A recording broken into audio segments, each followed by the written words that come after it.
What is Git Rebase? To learn about Git Rebase Interactive, we might first need to speak about Git Rebase itself. Well, it's pretty straightforward. At the beginning, there's one commit, and then there's another one, and you've got yourself a small Git tree. But what happens when you need to branch out and create yourself a feature branch? Well, now you have a branched out tree with two different heads. If you take the branch and you put it on top of your last commit, that is what we call Git Rebase. That's a very simplistic explanation, and I highly recommend Atlassian docs, where they explain what a feature branch is, how you merge things, and the difference with Rebase and merge itself. I'll use a dummy project with a few commits from the first commit to the last one. Let's look at it closely.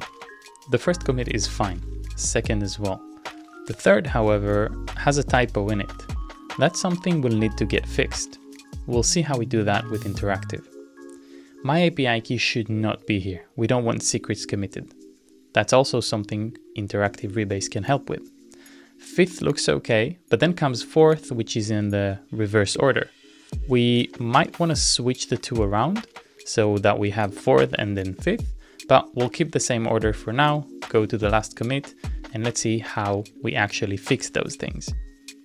We do this with git rebase -- interactive. This is the current git log. It starts from the first commit. We have two things to fix at the beginning, the third, and then we want to fix the order of the fifth and fourth. In order to fix the third first, we need to grab the base commit on which it sits. That is the actual second commit. Let's grab the A71 and git rebase with -i. These are the 5 commits we can handle. Let's zoom in on them. When a commit has pick next to its hash, it means it's kept the same. We want to change thrill and reword it, or use R in short to fix it. We get an editor ready to fix, where we can change the typo and save it. Once we do that, we get an ordered log and a successfully rebased and updated head. Let's take a look at the log now. Third is now typed correctly. It has the same hash and the same time. Let's fix the API key that shouldn't have been committed here. We'll take the base commits of the previous one and use that for our base. We git rebase -i with that hash. Now we only have 4 commits. Let's zoom in on them again. We want to get rid of the my API key, so we mark pick and change it to drop. This way, this commit will be dropped and we can use D as short. Now at the same time, let's change the order of 5th and 4th. Just putting them in the reverse order will do the change.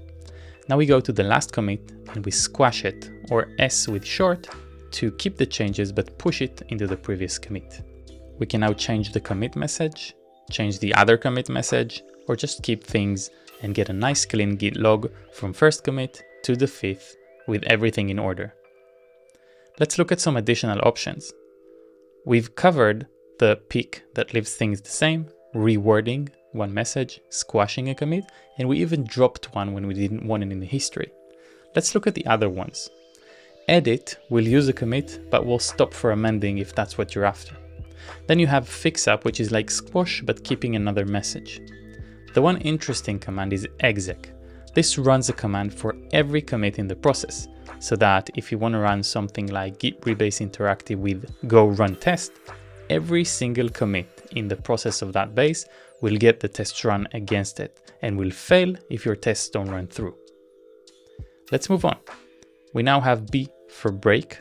This basically stops the rebase until you -- continue if you want to stop it. And then 2 commands which are label and reset that associates labels with the current head. I wouldn't worry about these two, they help with associating labels with creating merge commits. If you want to just create a merge commit, use M or merge. And lastly, if you want to update the entire reference of that change to this specific commit, use update ref or U. Thank you for watching.